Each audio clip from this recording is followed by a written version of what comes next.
아수라장이 돼 있는 것 같고요. 저도 처음 봐요. 저한테 저를 보고 얘기하세요. 지금 관리를 도저히 본인이 감당할 수 없으니까 손 털고 도망간 것이 아닌가. 이대로 가시면 선거비 보전도 어려우실 것 같다.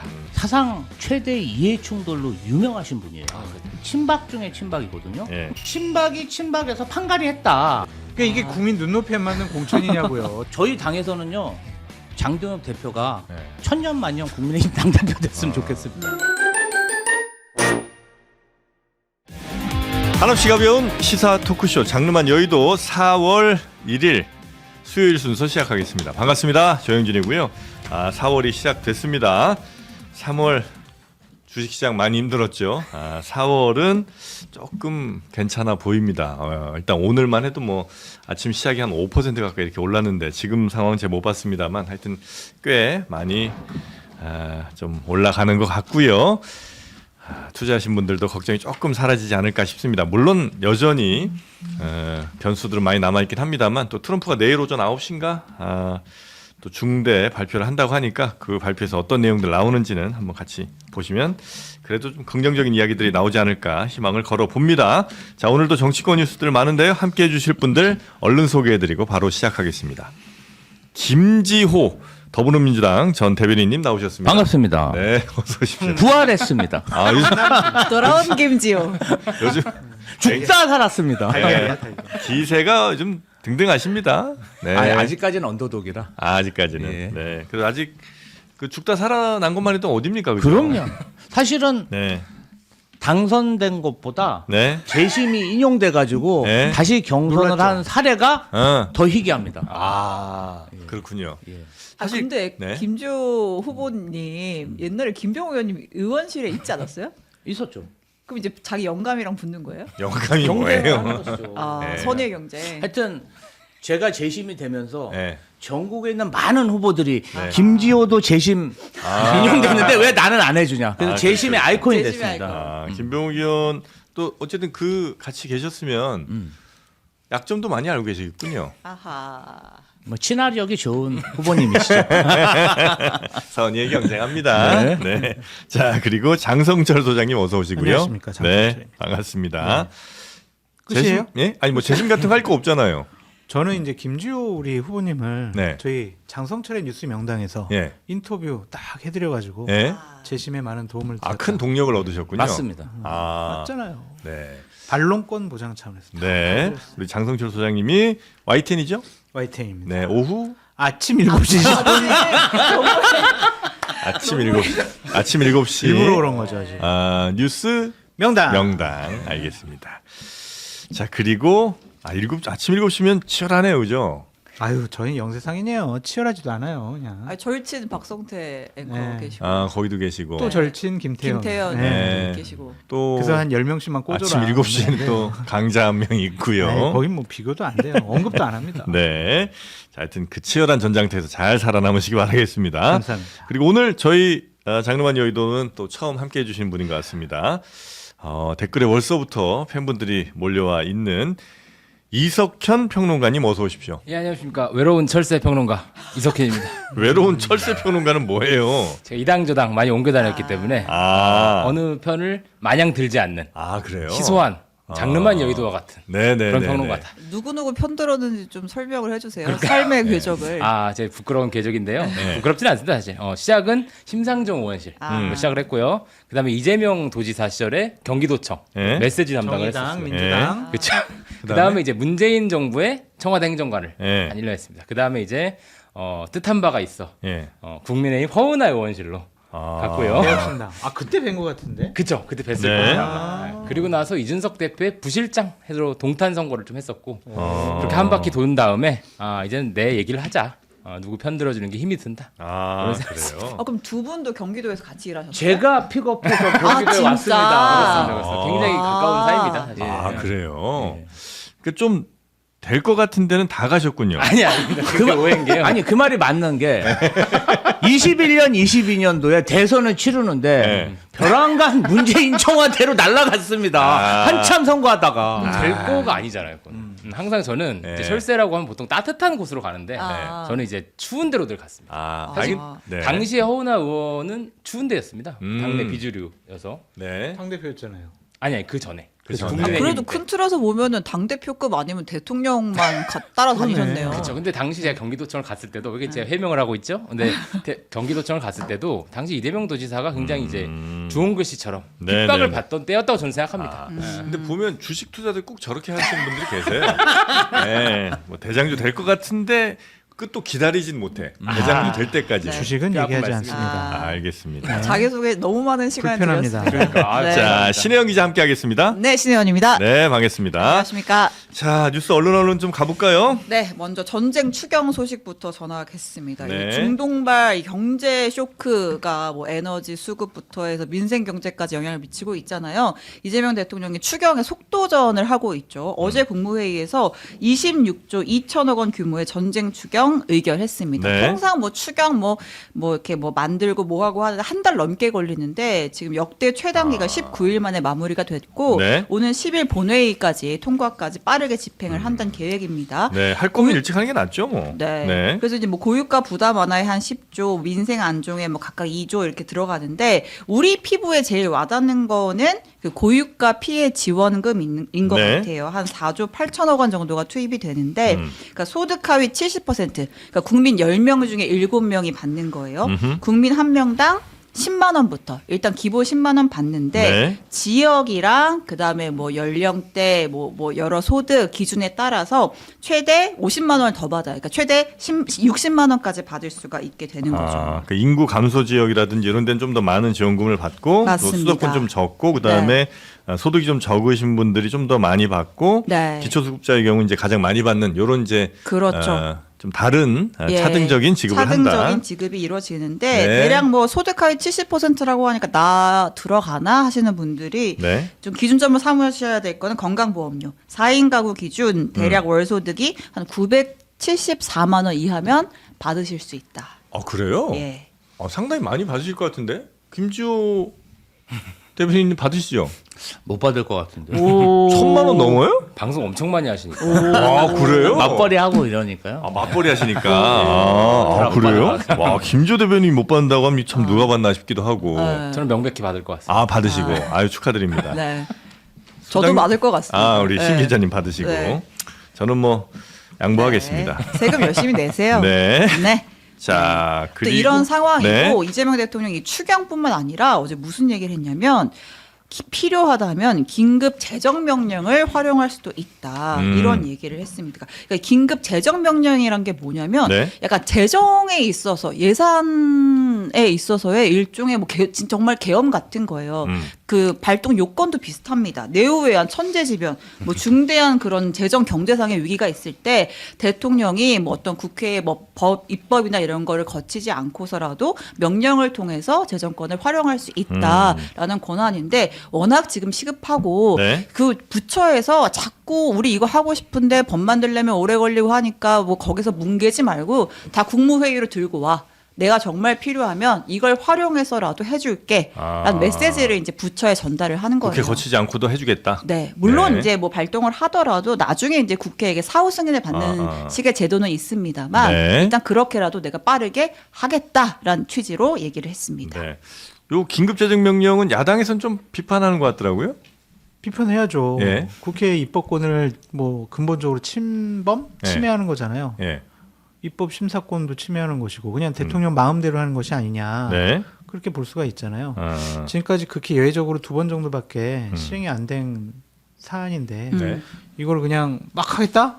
이거는 말이 안 되죠. 이게 워낙 이제 상황이 좀 시급하다는 판단 아래 그러니까 그냥 원론적으로 언급하신 거면 뭐 이해를 하겠는데 예. 실질적으로 이러한 일들이 벌어지지 않았으면 좋겠다라는 생각이 들고요. 국회는 민주당이 압도적인 의석을 갖고 있고 국민의힘 의원이 상임위원장을 갖고 있다고 하더라도 여러 가지 뭐 국회의장의 권한을 이용을 해서 네. 바로 본회의로 올릴 수 있는 상정할 수 있는 수단이 있으니까 그냥 가급적 견제와 균형 네. 이거는 민주주의의 원리 아니겠습니까? 근데 물론 이제 이거를 긴급재정명령을 무조건 쓴다는 건 아니고 활용할 수도 있다라는 정도 칼집 보여준 거 정도라고 이제 생각하면 되겠죠. 네. 예, 지금 이제 쓴다는 건 아니니까.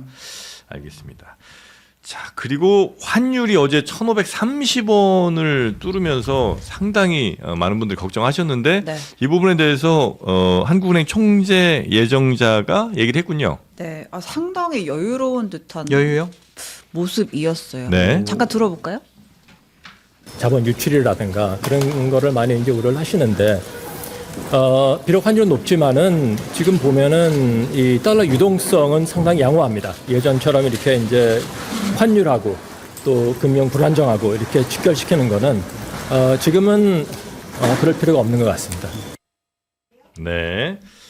그러니까 이제 환율은 매우 높은 상황인 건 맞는데 예전에 우리가 어려움을 겪었던 뭐 예를 들면 금융위기 때라든지 아니면 IMF 때 이때는 우리가 달러를 구할래도 우리가 돈을 준다고 해도 구할 수 없는 그런 상황까지 이제 갔었으니까 매우 심각한 건데 지금은 이제 그런 상황은 아니고 유동성은 충분히 있는데 뭐 대외 여건이나 이런 것들 때문에 환율이 좀 올라간 거기 때문에 이건 과거의 그 위기 상황과 뭐 같이 1대1로 매칭시킬 수는 없다. 이제 이런 정도의 판단인 것 같습니다. 네, 딱히 그래서 뭐 지금 당장 개입할 필요도 없다. 뭐 이 정도의 메시지를 읽히고요. 네. 그리고 뭐 이제 지금 추경도 규모나 이런 거가 좀 상당히 있고 해서 물가 상승 압력 영향도 아주 좀 제한적이라고 본다. 네. 이렇게 얘기를 했습니다. 하여튼 이게 또 물가에 또 영향을 주지 않을지 왜냐하면 수입 물가가 그만큼 이제 올라갈 테니까 네. 예, 그거에 또 기름값도 어쨌든 3월에 꽤 많이 올랐으니까 그게 영향을 직접 주게 되는 뭐 4월, 5월쯤 되면 뭐 직간접적으로 또 우리 환율은 그러니까 우리의 물가는 조금 더 우려스러운 상황이 되지 않을까. 근데 야당이나 네. 비판하는 사람들이 답답한 게 네. 누구를 이제 공격해야 될지 모르는 거예요. 왜냐하면 이게 이재명 대통령이 뭔가 네. 근본적으로 경제 관리를 재정 관리를 못 해가지고 네. 이렇게 좀 환율이 오르고 물가 상승 압력이 있다. 소상공인들 뭐 서민들에게 재정 부담이 있다. 이렇게 스토리를 만들어 가야 되는데 이 트럼프가 갑자기 전쟁 일으켜가지고 이렇게 물가 상승 낸 거 아니냐. 수입 물가 올라갔다. 서민들 살기 어렵다. 이렇게 하기 때문에 네. 트럼프 나빠요 막 이렇게 공격하는 것도 웃기잖아요.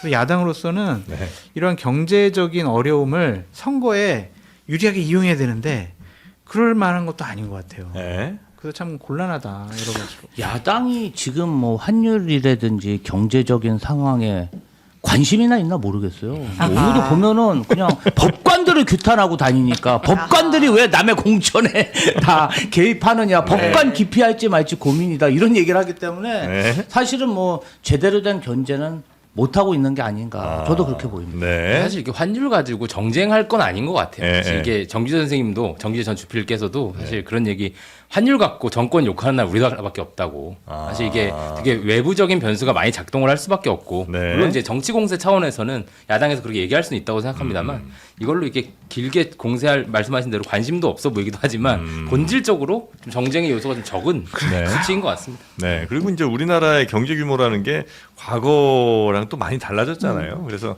이걸 뭐 정부가 어떻게 한다고 해서 바로바로 뭐 바뀌고 이건 아마 쉽지 않을 겁니다. 그리고 만약에 정부가 이렇게 해서 바꿔버리면 바로 환율 조작국으로 또 리스팅이 될 테니까 그렇죠. 그것도 뭐 쉬운 일은 아닌 것 같고요.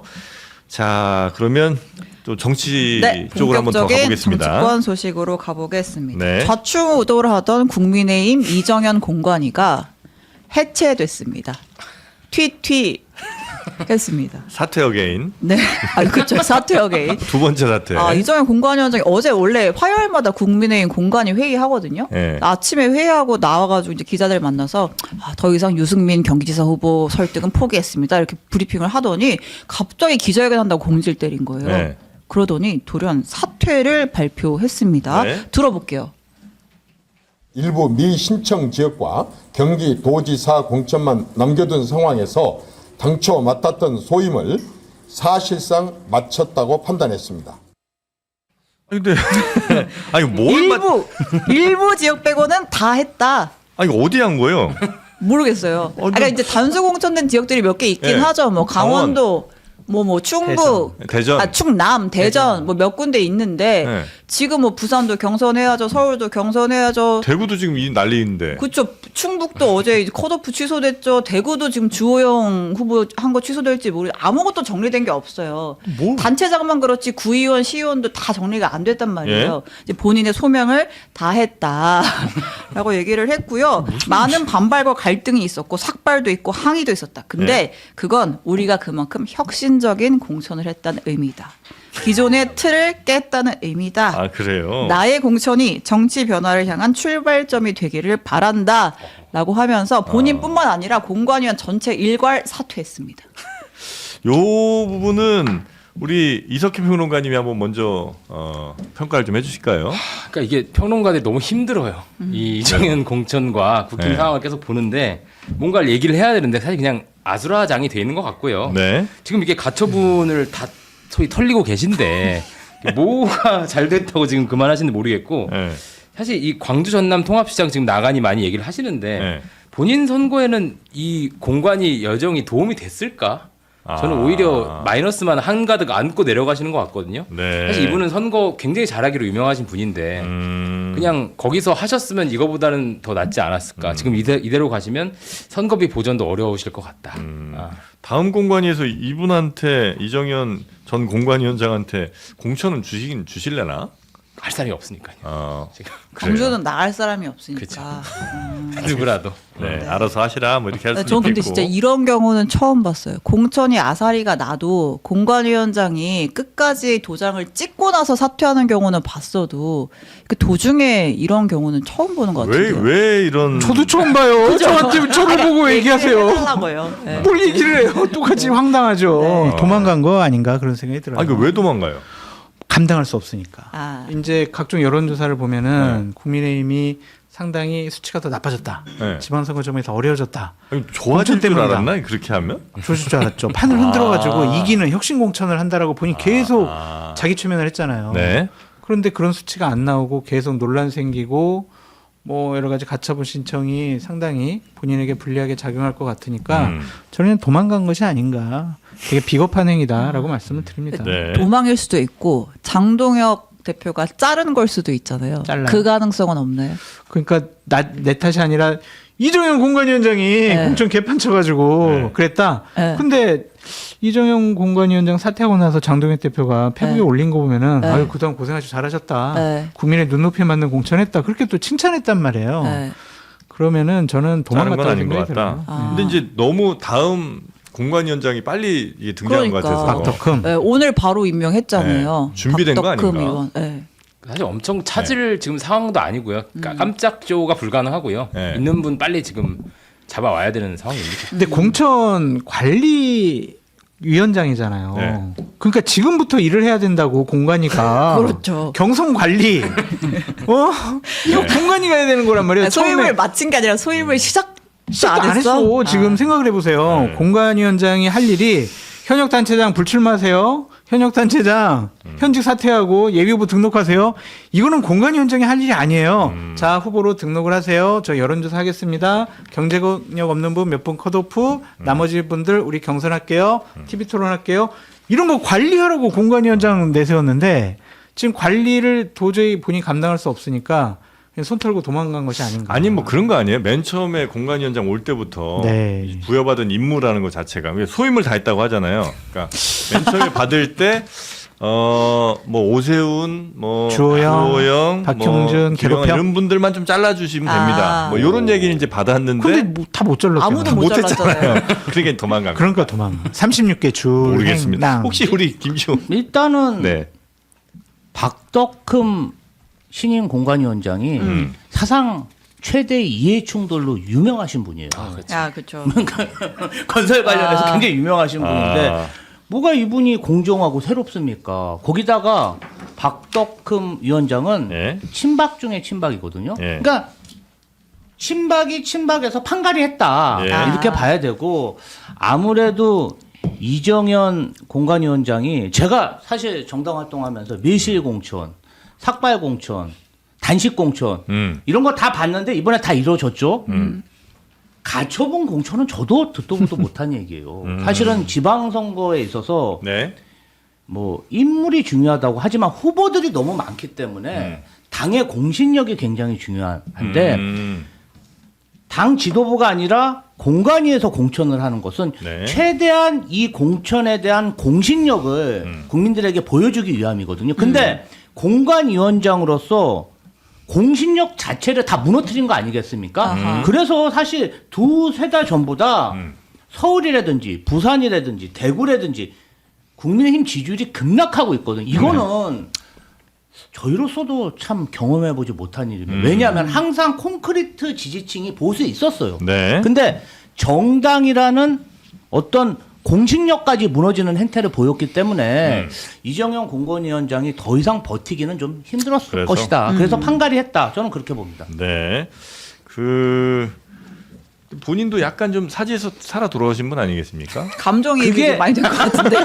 감정이 그게 민주당하고 차이가 국민의힘 좀 있어요. 차이가 뭐냐면 네. 저희는 자체적인 재심을 통해서 살아 돌아왔잖아요. 네. 당 차원의 재심이었던 거죠. 민주주의의 시스템이 살아 있는 것이죠. 그리고 제 덕분에 네. 수많은 컷오프 후보자들이 야 김치호도 해줬는데 왜 나는 안 해줘갖고 희망을 갖고. 경기도에서 포천에서도 한 분 살아 돌아오셨어요. 아, 희망의 씨앗이 됐다. 원래 재심이라는 게 네. 없어요. 다 기각이에요. 네. 근데 어쨌든 안 됐으면 민주당은 어떨 뻔했어요 진짜. 재심 안 드셨으면. 야. 안 됐으면 뭐 수능하고 살았겠죠. 아, 왜냐하면, 그래요? 왜냐하면 네. 문제가 있어도 후보자들 수능하고 살았겠어요. 다른 후보자들한테 영향을 줄 수 있잖아요. 아, 제가 그렇죠. 막 계속 그러면. 그러니까 그냥 선당후사로 참는 거거든요. 선당후사. 근데 국민은 그게 아니잖아. 아. 무조건 가처분 하잖아. 아니 국회 부의장 네. 육성 공천 받은 분도 가처분 했다. 그럼 예. 그 당은 말문 튀었어. 그러니까 제지해야 돼. 저는 김지호 대변인께 제안 하나 드리고 싶습니다. 하지 뭐죠? 마세요. 네. 해보세요. 아, 빨리 하세요.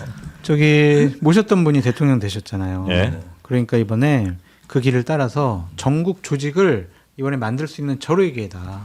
전국에 재심을 원하는 분들 재심당을 하나 만들어가지고 아유. 전국 조직을 만드는 거예요. 재심으로 대동단결. 당을 초월하겠네요. 그래서 2030년에 대선 출마를 하시라. 네. 저는 그렇게 말씀드립니다. 이런 내용들이 이제 아침 7시에 YTN 라디오에서 자주 나온다는 거죠? 아니요, 저는 그때는 이제 각 잡고. 알겠습니다. 자, 국민의힘 그래서 공천이 아주 어쨌든 이정현 공관위원장 네. 퇴퇴했고 오늘 새 공관위원장 박덕흠 박덕흠. 임명이 됐고요. 네. 공관위도 새로 다 꾸려야 되는 거예요. 네. 지금. 공관위원들도 줄 사퇴한 거기 때문에 네. 이거 꾸리는 데만 또 한 며칠 걸릴 아니요, 거고. 뭐 당연직 3명 들어갈 거고. 네. 그다음에 뭐 그냥 아는 사람들 몇 명 집어넣으면 아, 아는 사람 금방 누구나. 한다. 너네 그냥 이렇게 하면 돼요. 네. 그래서 네. 뭐 오늘 오후에 발표되지 않을까 싶어요. 아하. 몇몇 논란된 지역들 한번 살펴볼까요? 아, 예. 어저께 그래서 이정현 위원장 사퇴하고 네. 2시간 후에 김영환 충북지사가 컷오프 취소 결정을 받고 돌아왔습니다. He's back. 네. 연대하시면 좋을 것 같아요. 김지호 우리 후보님하고. 그러니까 이게 남부지법에서 이 가처분 신청을 판단을 했잖아요. 뭐라 그랬냐면 김 지사를 컷오프함과 동시에 추가 공천 접수를 진행한 거 국민의힘의 당헌 당규 위반이자 심사 절차에서 객관성과 공정성을 갖추지 못한 행위였다. 따라서 이 컷오프 결정과 당 차원의 추가 공모는 무효다. 땅 이렇게 결정을 내려줬습니다. 네. 그리고 공모 기간도 원래는 3일, 그러니까 사흘 동안 해야 되는데 네. 이걸 뭐 하루로 단축을 했다. 이것도 문제가 좀 됐던 그렇죠. 모양이죠. 절차상의 문제가 있었다. 절차상의 중대한 화자가 있어서 이제 김 지사의 이익을 침해했다. 민주적인 정당성이 훼손됐다. 이렇게 판단을 한 건데 네. 이례적이긴 하죠. 아니요. 재판부가 이렇게 아니에요. 당공천에 한 게. 아니라고 왜 아니에요? 자꾸 장동희 대표 편들어요. 편든 거 아닌데요? 통화하셨어요? 아니요. 아니죠. 네. 네. 절차적인 정당성을 상실하지 않았느냐. 야. 절차를 지켜야 법원에서도 아니 이런 것들은 당에서, 공천은 당에서 알아서 할 문제 절차대로. 사실은. 코드부 시키고 네. 누구는 다시 붙여주고 이건 정무적인 판단. 우린 존중한다. 그러니까 네. 최소한의 절차만 그렇죠. 지켰다면 당에서 어떤 결정을 내리든 그건 이제 법원이 개입할 게 별로 없는데. 당원 당규에 적시된 네. 절차를 지키지 않았는데 네. 그거를 그래요 뭐 절차 지키지 않는 것도 당에서 자기들이 알아서 판단할 일이죠. 이거는 맞지 않잖아요. 근데 장동혁 대표는 뭐 편파적 결론이라고 그러는데. 아, 재판부를 저격했어요. 이 재판부 네. 이상해. 언제부터 재판부가 이렇게 당무에 개입을 했어? 이렇게 따지면 우리 뭐 전략공천 이런 거 하는 것도 다 문제 삼을 거야? 그럴 거면 재판장인 공관위원장 하시죠. 라고 하면서 어쨌든 이제 국민의힘은 이 컷오프 취소 결정에 대해서 이의 신청을 공식적으로 한다고 했습니다. 아니 근데 재판부가 뭐 특별히 뭐 여야도 아니고 그냥 야당 내 있는 일에 뭐 특별히 편들 일이 뭐가 있겠어요, 그죠? 저는 장수장님한테 여쭤보고도 싶은 게 보통 네. 이런 사무처에서 이런 상황 과정 관리를 다 해놓고 일을 진행하잖아요. 근데 이정현 공관위원 회의를 좀 얘기를 들어보면 그냥 불 쏘가지고 자 그냥 김영환 컷오프 할 거야 알았지? 자 김수민 뭐 다른 사람들 해야 되니까 쉽네. 그냥 공고 내. 자 그냥 내일까지 공고 내. 이렇게 일이 진행됐다는 거예요. 저 너무 이해가 안 되는 거예요. 최근에 그 도보 시위할 때도 네. 집회 신고를 안 해가지고 맞습니다. 그러니까 그런 상황과 저는 연결이 되더라고요. 그러니까 확실히 이제 당이 지금 힘들다 보니까 네. 사무처의 어떤 실무력도 빠지지 않았나. 국민의힘은 2019년 제가 당을 떠나면서 여러 가지 전략적인 마인드라든지 실무적인 역량이 빈자리가 크네. 많이 좀 줄어들었다라고 자화자찬합니다. 그 최소한의 어떤 뭐 룰이든 당원이든 당규든 이것도 그냥 별로 따지지도 않고 그냥 이정현 위원장이 야 어떻게 이렇게 하자 이렇게 하면 그냥 그대로 갔다는 거군요. 그러니까 주호영 부의장과 관련한 컷오프도 네. 갑자기 주호영 부의장 컷오프 할 거야. 네. 입 두드리지도 않고 컷오프 발표 이랬다라는 거잖아요. 주호영 부의장 얘기에 그래서 의하면. 회의 중에 공관위원들이 이게 무슨 소리야 해서 장동혁 대표한테 역으로 전화를 걸었다는 거잖아요. 그러니까요. 하면 이거 얘기된 거 맞아요, 이렇게. 그러니까 컷오프도 지켜가면서 해요. 네. 어떤 민주적 의사결정 그리고 갑자기 엄중해졌어. 재신매. 관료 조직이잖아요. 당 돌아온 조직이 재진매. 굉장히 보수적인 관료 조직이거든요. 네. 그러면 당원 당규 모를 리가 없고 이야기를 합니다. 네. 근데 까라면까지 뭔 말이 많어. 이렇게 하는 거예요. 이렇게 막 지시하는데도 다 해. 내가 책임져. 그러니까 이런 일이 벌어지는 거거든요. 네. 근데 과거 한 10년 전, 15년 전만 해도 사실 국민의힘 그 어떤 당무 조직이라는 게 저희로서는 굉장히 경외의 대상이었어요. 홍보도 너무 잘했고요. 그래요? 그리고 여기는 뭐 우리가 뭐 공채로 공채. 뽑는다. 그래갖고 맞아. 야 자부심이 당직자의 일기. 어떤 수준과 질이 아. 공무원 그런 수준 이상이다. 우리가 그랬었는데 불과 이렇게 10년 만에 무너지는 모습을 보니까 참 이것도 좀 그 10년은 이해가 잘안 제가 됩니다. 있는 것과 없는 것 그 차이밖에 아니, 그러니까 없다. 누가 무너뜨린 거예요 이거는?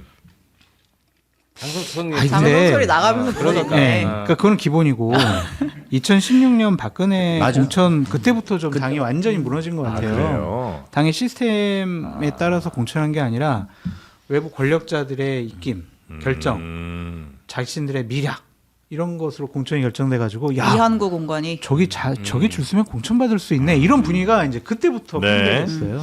자, 그래서 충북지사 누구 나온다는 거예요? 자, 그래서 어제 결정에 여파가 크게 두 가지가 있습니다. 일단 이제 충북이죠. 돌아왔잖아요, 김영환 지사가. 예. 그러니까 김수민 추가 후보 등록했던 이제 김수민 후보가 네, 제 자격이 상실됐습니다. 저는 이만 안녕 하고 이제 발을 뺐어요. 네. 그러면서 이제 김영환 지사를 돕겠다라고 했고요. 김영환 지사를 아니, 원래 그 할 때 정무부지사. 처음부터 왜냐하면 김영환 지사 밑에서 정무부지사 했잖아요. 그래가지고 이제 추가 신청할 때도 일단 저 하는데요. 만약에 돌아오시면 김영환 후보 도와야죠. 이렇게 이런 얘기를 했었어요. 돕겠죠? 자, 그리고 이 과정에서 논란의 과정에서 난 그럼 안 뛸 거야 후보 등록 안 해라고 했던 이제 두 사람 윤익은 조기령 네. 두 사람은 이제 등록 안 했으니까 빠졌고 유일하게 등록해놨던 이 윤어게인의 주축이죠 윤석열의 변호인 윤갑근 변호사. 랑 김영환 지사랑 충북에서 2파전이 됐습니다. 그러니까 이게 국민 눈높이에 맞는 공천이냐고요. 장동인 대표가 이런 말할 자격이 있냐고요. 삭발을 괜히 사퇴해야지. 하신 건가요? 삭발? 여기서 제가 제일 웃겼던 게 최근에 네. 그 삭발 행사에 네. 무료 이발인 줄 알고 어르신 오셨다가 네네네네. 그래서 삭발 당하신 거예요. 분통을 터뜨리시더라고요. 삭발당했다 이러면서 언론 그런 인터뷰를 일도 있는데 하셨어요. 그때 최은경 기자님 정말 웃긴 얘기 하셨던 기억이 나네요. 뭐죠? 공짜 좋아하면 아, 덩어리 그거 된다고. 하지 마요. 하지 마요? 논란의 발언이. 아 그래요? 전 너무 웃어가지고 공중파 기자가 이게 할 수 있는 드립인가 너무 감탄을 하면서 저는 봤거든요. 그렇습니까? 팬이 됐습니다 그때부터. 네. 네. 다시 한번 그 언급을 죄송하네요. 하면서 관짝에 못을 박아버리는. 네, 자, 일단 그리고요? 이 충북에 다른 여파가 하나가 네. 있고 그 다음에 대구에도 여파가 있을 여파 거예요. 있습니다. 왜냐하면 이 맞습니다. 가처분한 재판부가 그렇습니다. 주호영 의원도 가처분을 거기서 해요. 네. 그러니까 비슷한 결론이 날 가능성이 있기 때문에 그러면 이제 대구는 두 명이 컷오프 됐잖아요. 주호영 돌아오고 이진숙 돌아오고 하면 그냥 애초부터 그냥 처음부터 8명 다 같이 한꺼번에 경선해야 되는 거 아니냐 그렇습니다. 이런 얘기까지 나오고 있어요. 네. 대구 지역도 대구도 진짜 복잡하겠네. 지금 뭐 6명 혹은 8명 정도 아마 경쟁을 하게 되는 거죠, 그러면. 네. 지금 이진수 그다음에 주호영 두 사람이 여론조사 결과 상으로는 지난번 여론조사 결과 상으로는 어쨌든 1, 2위였는데 이분들이 이제 돌아오게 되면 또 거기서 뛰려고 했던 분들도 상당히 또 전략이 복잡해지겠네요. 그러니까 이게 공천이라는 거 관리라는 게 이정현 공관위원장이 그 자리가 무슨 역할을 하는지를 잘 몰랐던 게 뭐냐면 네. 컷오프는 어쨌든 경쟁력이 없는 사람을 컷오프해야지 경쟁력 있는 사람을 1, 2등을 보다 더 큰 정치를 해주세요라면서 컷오프하는 게 이게 맞냐? 네. 그래서 참 저분 희한하다라는 그런 생각이 들고 주호영 부의장님의 컷오프 가처분 결과가 이르면 좀 내일 나올 것 같아요. 네. 그러면은 거기서 인용이 된다 그러면 네. 거기 다시 이제. 근데 웃긴 거는 네. 이진숙 전 방통위원장은 신청 안 했단 말이에요. 네. 그럼 나도 신청할 가처분을. 거야. 아니면 가처분 나 신청 안 할 테니까 나도 껴줘. 이거 복잡해지는 거예요 상황이. 눈치 게임. 아 자동으로 다 같이 하는 게 아니라 주호영만 살아 돌아오는 아니 일단은 거예요? 그렇잖아요. 신청한 사람 주호영 한 그러네. 명이니까. 당신은 신청 안 했으니까 안 껴줄래 이렇게 하면은 할 말이 없잖아. 그럼 네. 잠깐만 나도 신청할래. 또 눈치- 이렇게 눈치 게임을 해야 되면 돼요. 경선이 늦어질 수가 있지 않냐. 그래서 지금 상당히 많은 것들이 엉켜졌어요. 다시 한번 이정현 황당해요. 위원장이 한 일이 뭐라고 해주세요. 엉망진창 난장판. 아니 근데 사실 이 네. 공천이라는 게 이게 꼭 경쟁력 있는 분을 날리는 게 문제라고는 생각하지 않습니다. 왜요? 네. 왜? 물갈이를 할 때는 필요하면 네. 이를테면 당 어떤 그 지역에 정말 고인물들도 계세요. 근데 그럼 지지율 높게 나오고 이런다고 무조건 못 쫓아낸다? 그건 사실 이거는 아닌데. 어떤 당 지도부가 네. 공천의 결론을 내고 거기 결과에 따라 책임지면 되는 문제인데 이제 문제는 방금 말씀하신 대로 장동혁 코가 지금 0이 안 서는 겁니다. 어떤 선택을 해도 소위 이제 뭐 0이 안 서기 때문에 이런 결정을 할 때 반발이 나오고 여론에 바로 밀려버리는 거죠. 네. 이런 상황이면 어떤 공천도 지금 설득이 안 될 것 같습니다. 자, 이런 상황에서 지금 여야 간 뭐 주요 지역들에서 네. 살펴보면 여론조사 결과상으로는 상당히 좀 장동혁 대표가 그때 얘기했잖아요. 네. 이번 지방선거 승리 지표 부산이랑 서울이 다 콕 집었잖아요. 네. 근데 거기서 격차가 좀 계속 벌어지고 있는 여론조사 결과들이 나왔습니다. 동아일보가 리서치에 의뢰해서 한 조사인데, 그러니까 양자 대결한 거예요. 네. 아직 후보가 정해진 건 아니니까. 서울시장. 네, 그러니까 정원호 대 뭐 오세훈, 윤희숙, 박수민 다 붙여보고, 그리고 박주민 대 오세훈, 윤희숙, 박수민 붙여보고, 그리고 전현희 대 오세훈, 윤희숙, 박수민 붙여봐도 전부 다 민주당 후보가 앞서는 결과가 나왔습니다. 그래요. 네. 아니 이러면 장동현 대표는 나 사퇴해야지. 아유 나 진짜 당대표 자격이 없구나. 나 때문에 지지율 낮아지고 선거 지게 생겼구나. 나 사퇴할게요. 비대위로 갑시다. 이래야지. 그냥 나는 SNS상에서 이재명 예. 정권과 더 가열차게 싸우겠어. 이게 맞냐. 나의 모든 일정은 비공개로 하고 SNS로만 싸우겠어. 그러면서 이제- 이준석 대표만 네. 싹 만나고. 선거를 앞두고 네. 꼭 이겨야 되는 선거에서 당 대표가 사실 언론을 피해 다니잖아요.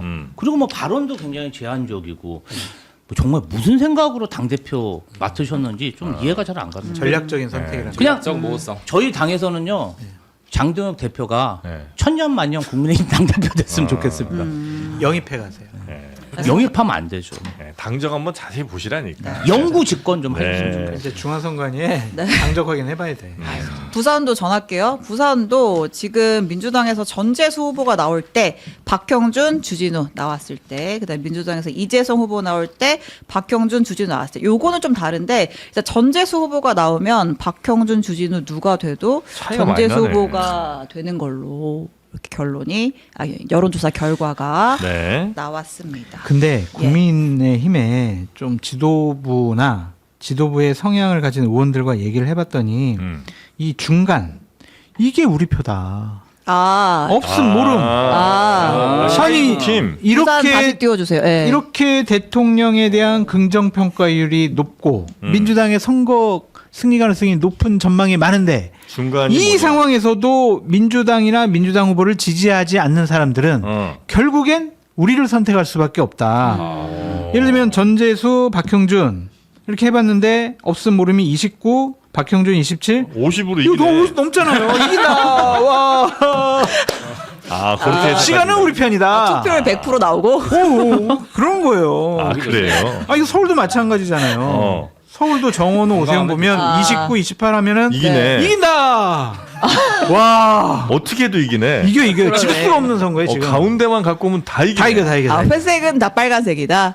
아니, 이 상황에서도 지지 안 하는 거는 우리 표라는 우리 편이다. 거죠. 우리 표. 네. 박수민 후보가 나와도 이기네요. 거의 뭐 장어영적 사고 아닙니까 이 정도면? 민주당 긴장하셔야 됩니다. 이런 선거 전략. 저희 근데 좀 긴장해야 돼요. 실제로 부산 같은 경우는 저희가 여론조사 이기는 걸로 나왔다가 지난번 그쵸. 총선에서는 한성 분이 전재수 맞아요. 의원분이 당선 못 네. 시켰잖아요. 그래서 사실 이런 이야기 하는 게 가슴이 철커덩할 때가 많습니다. 이번에도 만약에 당연히. 부산에서 성적이 나쁘면 저희로서는 참 이 후보도 너무 불쌍하거든요. 네. 부산에서 성적이라는 거는 구청장, 시장, 그다음에 뭐 보궐 뭐 이런 것들. 예, 네. 다 마찬가지입니다. 근데 말씀하신 대로 약간 좀 이게 긴장해야 될 포인트는 사실 이제 국힘이 잘하냐 못하냐의 게임은 이제 아닌 게 된 것 같아요. 이제 민주당에서 내전이 얼마나 더 커지느냐, 혹은 뭐 그 안에서 싸움이 뭐 이렇게 튀고 저렇게 튈 수 있지 않습니까? 사실 지난 2주간 여기서도 하셨겠지만 ABC 뭐 이런 네. 얘기 이제 한두 번 더 나오면 휴. 네. 사실 이제 민주당이 깎여 나가는 거죠. 근데 지금 상황은 압도적으로 우위인 건 분명한 것 같고요. 네. 지금 뭐 대구도 김부겸 후보로 인해서 네. 역대 가장 강력한 지금 동남풍이 불 거다 이런 얘기가 돌거든요. 네. 15대 1 나올 수는 있을 것 같습니다. 오. ABC는 대통령이 한번 정리하신 거 아니에요? 그렇죠. 글쎄, 제가 이제 후보로 뛰고 있잖아요. 어딜 나가서 욕을 먹으니까 네. 그게 굉장히 좀 힘들더라고요. 그래서 아, 욕 먹는 거 두려워하시면 안 되죠. 네. ABC 전에도 욕 많이 먹었잖아요. 너무 잘 알죠. 이런 거예요. 지방선거 때는 지방선거를 해야지 네. 왜 전당대회를 하냐 이거예요. 아하. 그렇잖아. 영어 시간에 영어 공부해야지 왜 수학 공부를 합니까? 영어는 그거. 너무 잘하고 있으니까 이미. 그래서 지방선거를 이미 끝났다고 우리가 생각하지. 막 이렇게 너무 네. 지금 풍족한 상황이 아니다. 지방선거에서 못 이기면 다음 총선, 다음 정권 재창조 쉽지 않습니다. 이번에 정말 어떻게 하면 노력해야 이기는 걱정하지 거예요? 마세요. 네? 그러니까 어떤 결과가 민주당의 승리를 판단하는 중요한 뭐 격전지가 됩니까? 부산하고 서울시장 역시 선거를 마찬가지로. 가져온다면 저희가 완벽히 승리다. 승리한 것이죠. 거기에 이제 뭐 대구까지 만약에 갖고 오면 그럼 뭐 더할 나위 없는 퍼펙트하죠. 것이고. 예. 근데 네. 대구도 뭐 저희가 그래픽을 준비하진 않았지만 양자대결 붙이면 지금 김부겸 후보가 다 앞서는 결과 나오잖아요. 이게 실제 근데 결과까지 대구는 모를까요? 제가 실제로 총선 때 대구를 가보면 그 보수세가 엄청 강하고 그리고 젊은 세대들도 굉장히 보수적이더라고요. 그래요? 그래서 실제 투표 한번 까보기 전까지는 저 여론조사만으로는 저희가 안심할 단계는 아니다. 그런데 네. 최근에 김부겸 전 총리가 보여주는 그런 연설이라든지 행보를 보면 저는 좀 새롭다고 느껴져요. 그러니까 이제는 읍소도 안 하시잖아요. 아. 나를 진짜 뽑아야 된다. 안 뽑아주면 대구 경제 망한다. 그러니까 어떤 면에서 보면은 정치인으로서 위선적인 모습보다는 네. 그냥 솔직한 대로 대구 시민들한테 얘기하는 거야. 막 혼도 내고 대구 시민들 그런 새로운 모습이 네네네. 어쩌면 더 전공법으로 통하지 않을까 그런 기대도 듭니다. 새로운 스타일이긴 하죠. 욕을 합니다. 낯갈 출마 나잖아요. 선언할 때도 욕하고 방송 중에 저를 만나도 저한테 욕을 그래요? 저한테 욕했습니다. 아, 좀 그냥 강한 이야기 좀 하셨다.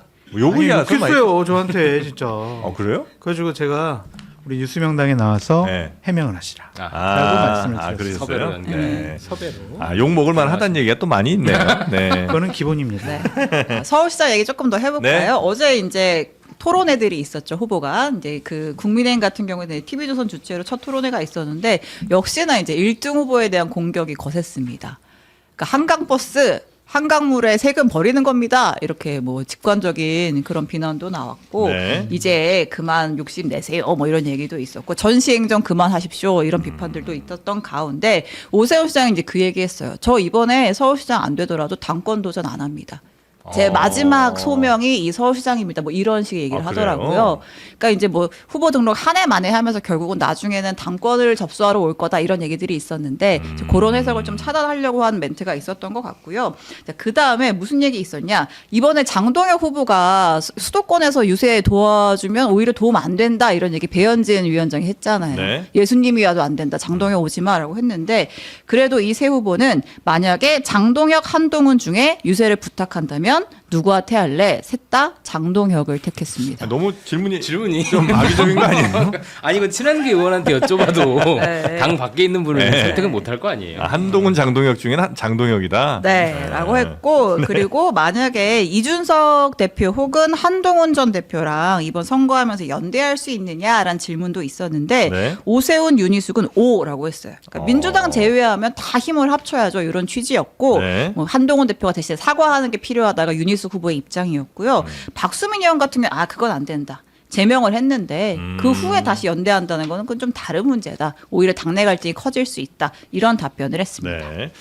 국민의힘 서울시장 후보 토론회 있었고 또 네. 경기지사 후보 토론회가 민주당 후보들이 또 있었죠. 네. 네, 그것도 조금 화제가 됐던 것 같습니다. 네. 아 그리고 그 이제 서울시장 관련해서 이제 민주당에서 그 정원호 후보가 어쨌든 여론조사상에서는 앞서니까 뭐 이제 여러 가지 뭐 공세들이 이어지고 있잖아요. 당내 공세도 있고 이제 국민의힘에서 뭐 여러 문제 제기를 하는 것들도 있는데 이제 그 중에 어제 김재섭 의원이 기자회견을 했어요. 그래서 그 정원호 후보가 2023년에 그 멕시코 미국 출장을 갔었는데 네. 이때 한 여성 공무원과 그러니까 이제 성동구에 소속된 한 여성 공무원과 단둘이 출장을 떠났다. 그래놓고 그 이제 그 출장 심사 의결서에 해당 직원의 성별을 남성으로 속여서 기재했다. 이제 이런 의혹을 제기를 했습니다. 네. 네.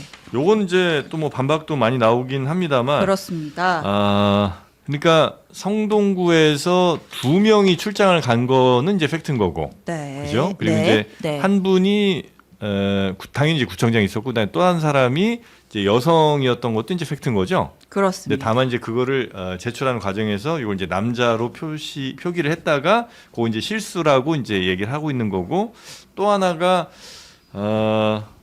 과연 이게 좀 너무 외유성 아니냐 이런 비판도 좀 있기는 한 것 같습니다. 그러니까 일단 정리를 하나 네. 팩트만 정리를 할게요. 이제 이 출장이 이제 국제 참여 민주주의 포럼에 참가하기 위한 출장이었다고 하고 네. 이 전체 인원은 11명이었어요. 예, 근데 뭐 이제 다른 지자체 소속 관계자도 있었고, 전 여가부 장관도 있었고, 전직 의원도 있었고, 뭐 이동학 전 최고위원도 여기 갔다 그러더라고요. 네. 있었고, 근데 이제 성동구에서는 아마 이제 정원호 구청장이랑 그 수행원인 여성 그 두 분이 간 것 같아요. 네. 어쨌든 전체 규모는 11명이었고, 그래서 이제 멕시코 선거관리위원회 공식 초청에 따라서 10박 12일간 이제 멕시코 미국 출장을 갔던 것인데, 이제 그 중에서 이제 2박 3일간의 칸쿤 일정이 있었던 것 같아요. 미국 일정도 있고 칸쿤 멕시코 일정도 있고. 있었는데 네. 멕시코 안에서 칸쿤에 가는 아하. 일정이 있었던 것 같아요. 네. 근데 칸쿤에서의 있었던 일정은 그런 국제 행사 초청 일정은 아니었던 것 같고 이제 한국 대표단들끼리 나름 우리끼리의 평가회를 하는 일정이었더라고 네. 하더라고요.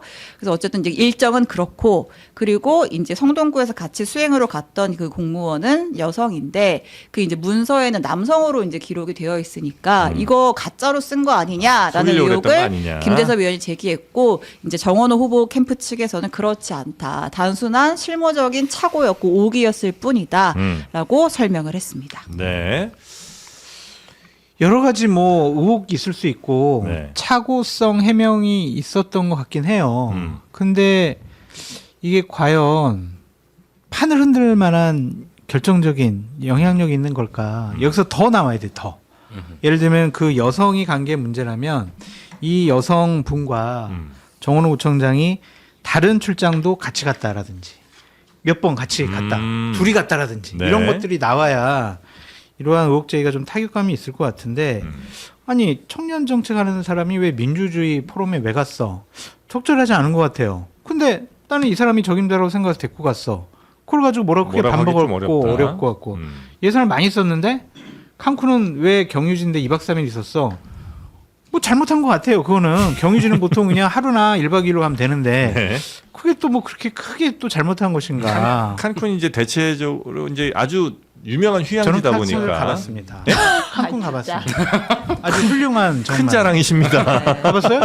저 가봤죠. 아, 그래 죄송해요. 예. 어쨌든 그런 것을 보면 여러 가지 뭐 의혹 왜 성별을 왜 안 했어? 차고 뭐 그런 거 지적할 수가 있는데 이게 과연 이거 갖고는 좀 이것만 부족하다. 갖고 문제 삼는 거는 조금 이해가 되지 않는다. 네. 그래서 제가 추측하기는 다른 무언가가 더 있지 않나. 그리고 11분 같이 갔다는 분들이 다 같이 처음부터 끝 과정까지 다 많이 같이 이동했다면 그 일종의 뭐 좀 여성 관련된 의혹 제기는 조금 힘을 잃을 것 같은 생각이 그러니까 저는 들긴 이거 합니다. 얘기를 한 2달 전에 들었는데 예. 제가 얘기 듣기로는 뭐 한 번 간 게 아니다 뭐 여러 가지 얘기가 있더라고요. 그러니까 그런 스토리를 맞출 수가 있는 것인지 또 저희들도 뭐 보좌진을 해봤으니까 우리 이석현 평론가님도 이 정도 수준 가지고 의혹 제기를 의원이 하겠다라고 하면 안 되지. 이거 가지고 너무 약한데요. 우리 좀 더 명분이 5기가 있었기 때문에 그 남성 여성 그거 하나를 걸고 문제 제기를 하는 아니 그건 생긴 것 성동구청의 같아요. 문제를 삼으면 되는 거지. 그쵸. 왜 니들 오기했어? 왜 위원회 사인은 왜 이렇게 했다가 없앴다가 왜 그랬어? 이제 그거는 그쪽에 물어보는 문제지. 맞아요. 정원호 구청장의 후보 검증 차원에서 이거 얘기하는 거는 저희 네. 보좌진 입장에서는 약한 것 같아. 이것만 가지고. 그리고 이런 공무 출장을 가본 사람들은 그 공무 출장이 어떤 방식으로 이루어지는지 잘 알거든요. 그러면 11명이 갔잖아요.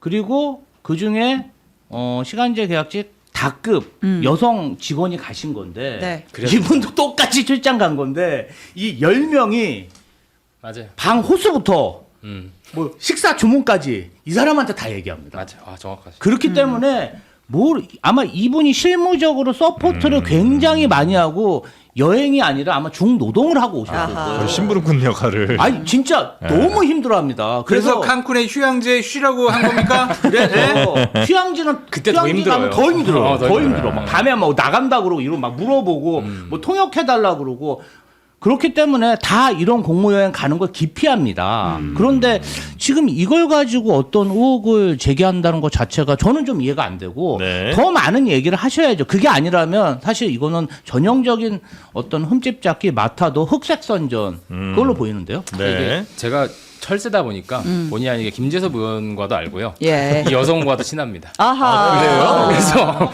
둘 이렇게 팩트 체크를 했습니다. 아하. 했는데 네. 제가 봤을 때는 좀 이제 헛스윙에 가깝다. 아하. 김재섭 의원에 이렇게 생각이 들고요. 아 그래요? 사실 저 약간 냄새를 풍기는 방식으로 김재섭 의원이 한 게 있죠. 김어준 총수처럼 냄새가 난다. 후각적 문제 휴양지 제기를 한 것 여성. 같습니다.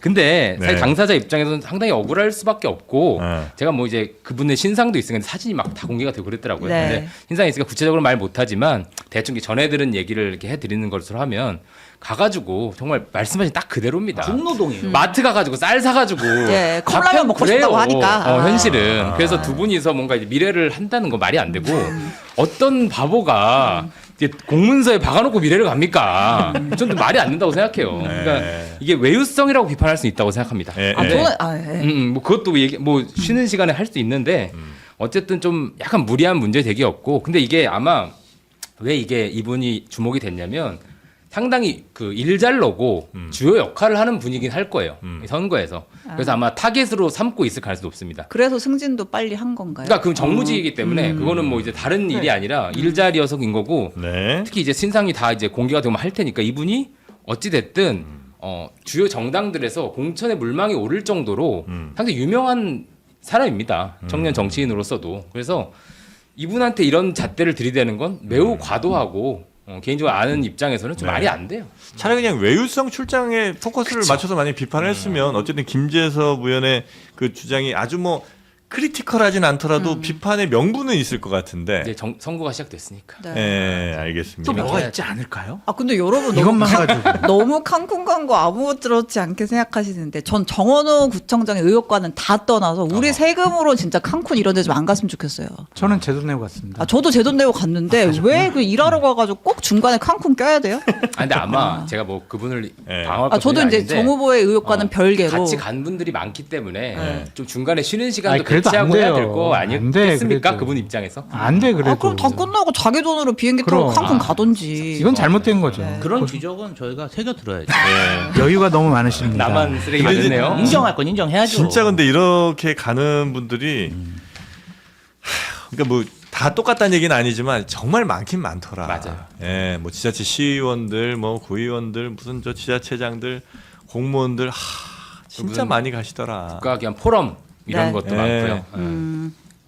그거는 좀 아쉬운 부분이고요. 자, 그리고 하나만 더 볼까요? 아무튼 이제 정원호 후보 측의 해명은 이제 칸쿤은 이제 경유지로서 택한 목적지였다. 2박 3일 경유지는 아니지. 네. 네. 전달하겠습니다. 아 그리고 오늘 오전에 나왔던 뉴스인데 정청래 대표가 김관영 전북지사에 대해서 긴급 윤리 감찰을 지시했습니다. 네. 여기서 이제 무슨 의혹이 그러니까 당에 무슨 제보가 접수가 됐다고 하더라고요. 그래서 무슨 내용인지 제가 좀 물어보니까 그러니까 지난해에 그 김관영 지사가 이제 그 지역 청년들이란 얘기도 있고 뭐 시의원이란 얘기도 있고 뭐 있는데 아무튼 이제 식사 자리를 가지면서 뭐 대리기사비 명목으로 이제 좀 돈을 나눠줬었나 봐요. 대리기사비? 예, 그랬는데 이제 그게 이제 그 식당의 CCTV에 영상이 아. 찍혔고, 예, 그래서 이제 이게 좀 보도가 될 가능성이 있는 상황까지 간 상황이라서 이제 네. 긴급 감찰을 지시했다. 이제 요런 얘기를 제가 들었고요. 일단 김 지사가 이제 오늘 오전에 이제 기자들도 만나서 얘기를 했는데 네. 실제로 내가 작년에 청년들 만나서 대리기사 명목으로 돈 건넨 사실이 있었는데 나중에 좀 부적절할 수 있겠다라는 판단이 들어서 곧바로 회수 지시를 내렸고, 회수 지시요? 예, 그래서 뺏어? 그러니까 주긴 줬다라고 인정을 한 거예요. 줬는데 부적절할 수 있다는 판단에 따라서 회수 지시를 내렸고 이튿날 전액을 돌려받았다. 얼마씩 줬는데요? 그건 안 나왔나요? 예, 한데 몇 명인지 모르겠는데 아무튼 총 한 68만 원 정도를 건넸다라고 68만 원. 이제 본인이 얘기를 했고요. 네. 네. 그거를 좀 인지상정으로 볼 수 없나? 청년들 이렇게 그러니까요. 먹다가 네. 5만 원씩 그래 대리기사비 해.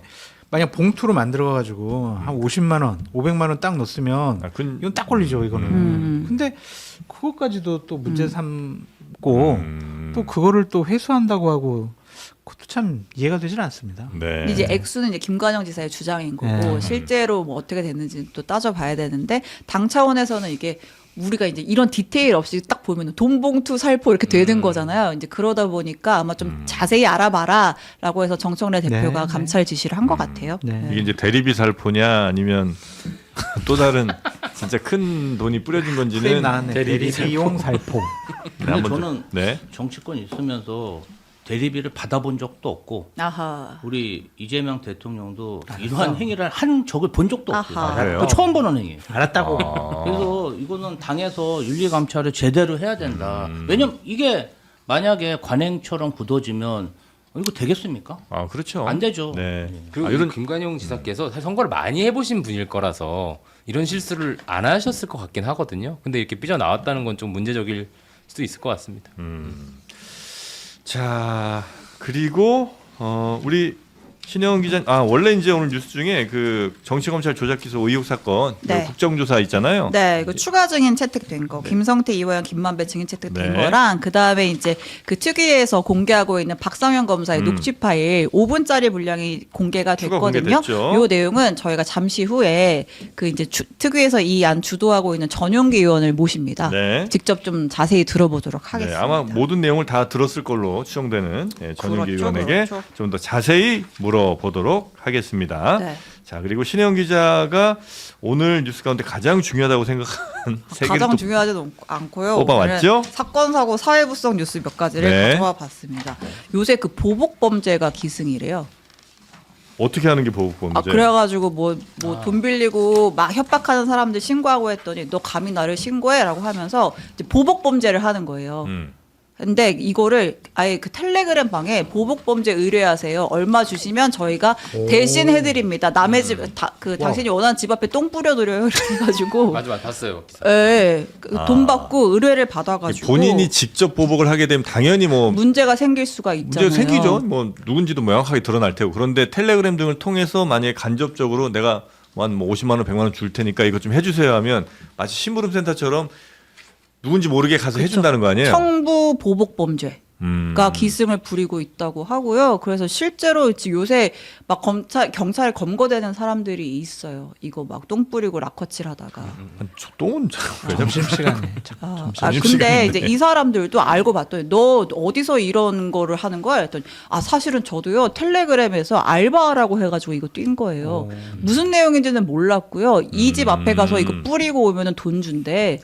라고 해가지고 했대요. 그러니까 이것도 이렇게 막 점조직처럼 막 이렇게 총책이 있고 막 그런가 봐요. 그럼 그 인부는 네가 싸가지고 네 거를 가지고 뿌려라 뭐 이런 건가? 인분의 출처까지는 훌륭한 모르겠습니다. 발상이시다. 아무튼 그리고 네. 엊그제 또 재생산. 화제는 아니고 논란이 됐던 게 그러니까 어쨌든 그 집 주소 알고 개인 정보 아는 게 핵심이잖아요.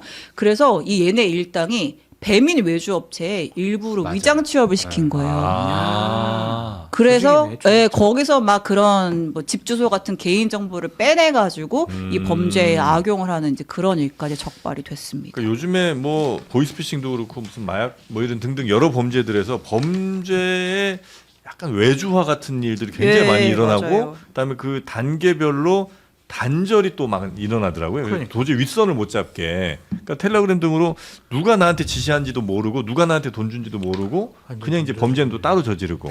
이러한 범죄행위를 막거나 아니면 행위가 이루어졌을 때 잡기가 상당히 어렵겠네요. 누군가 내부 맞습니다. 제보가 예. 있지 않으면 맞아요. 큰일이네요. 그러니까 알아도 또 그 핵심 인물들은 또 해외에 가 있는 경우가 많아요. 근데 좀 곤란한 게 네. 이렇게 JTBC 장르만 여의도 권위 있는 방송에 또 많은 국민들에게 신뢰를 받고 있는 신혜영 기자님이 이 얘기를 하셨으니까 이게 이런 단체가 있다라고 소문이 퍼져가지고 네. 이 단체 광고 효과를 아, 해준 거 전혀 아닌가. 아닙니다. 이 기자 한 애들 다 걱정이 돼요. 잡아들였다는 소식이에요. 다. 잡아들였어요. 예, 경찰이 다 검거했다는 소식입니다. 다행입니다. 네. 자, 그리고요. 아, 두 번째 사건 네. 사고 그제였나요? 그 대구에 있는 잠수교 아래에서 캐리어 하나가 좀 떠 네네네. 있는 게 발견이 됐는데 열어보니까 이제 50대 여성의 시신이 들어 있었잖아요. 그래서 이제 이게 누구의 시신이며 사인은 뭐며 이제 경찰이 조사를 들어갔는데 어제 저녁에 이 숨진 여성의 딸과 사위가 긴급 체포가 됐어요. 용의자로. 그래서 오늘 오전에 이제 경찰 발표에 따르면 이 여성은 사위의 폭행에 의해서 사망한 것으로 추정이 된다라고 합니다. 근데 친딸과 사위라는 거잖아요. 그렇죠. 여기까지만 폐륜적인- 보는 듣겠습니다. 네. 하여튼 다음 뉴스 또 가볼까요? 아 그리고 오늘 만우절입니다. 잘하셨어요. 아유 정말 최고의 오늘 방송 내용이네요. 아, 지금까지 얘기한 게 다 거짓말이었나요? 혹시? 아니.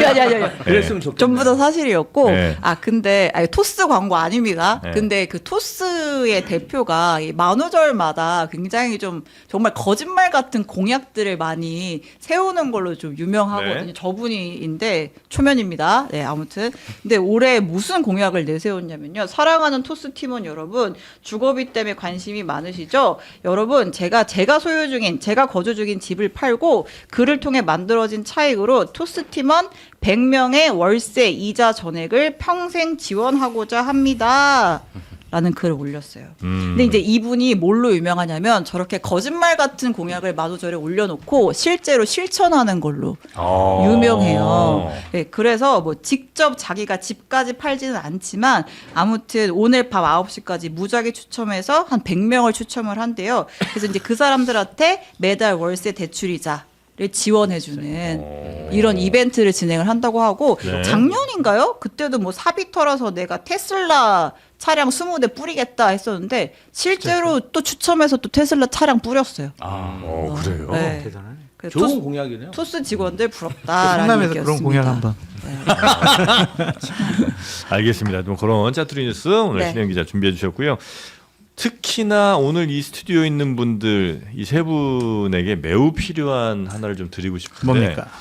평론하시다 보면 자꾸 이제 단어들 생각 안 나시는 경우들이 좀 많잖아요. 네. 그렇습니다. 예, 그래서 그거 저기 뭐 이렇게 하시면 사실은 평론에 원래 높은 수준이었음에도 질이 약간 떨어져 보일 수 있습니다. 예, 그거를 방지하기 위한 바로 CJ 웰케어 메모리 메이트가 나왔다는 겁니다. 여러분의 기억력이 자꾸 떨어지는 거 여러분 잘못만은 아닙니다. 네. 나이가 들면서 어쩔 수 없이 일어나는 현상인데 그거를 좀 더 늦추고 좀 더 막을 수 있는 방법이 뭐가 있을까 고민하다가 포스파티딜세린 PS라고 하죠. 이게 이제 뇌 세포막을 구성하는 핵심 성분인데 요거 국내에서 유일한 국내 생산 원료라고 합니다. 그래서 타 제품과 비교할 수 없는 기억력 개선에 도움을 주는 또 은행잎 추출물도 들어 있는 바로 CJ 웰케어 메모리 메이트. 요걸로 여러분의 메모리를 좀 강화하셨으면 좋겠습니다. 아하. 네.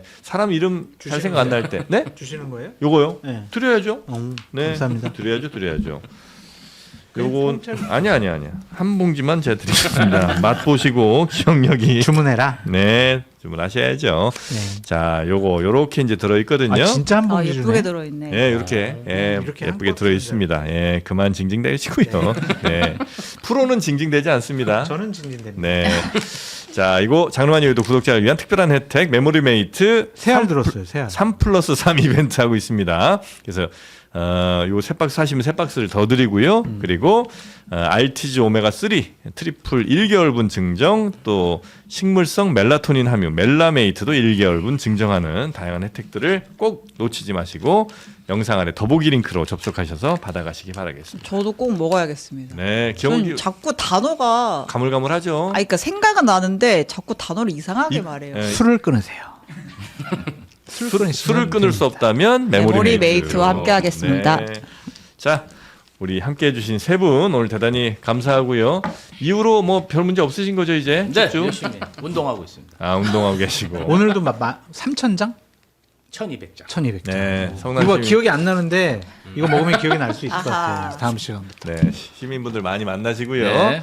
자, 그럼 저희는 다음 주에 또 뵙도록 하겠습니다. 고맙습니다. 감사합니다. 네, 고맙습니다.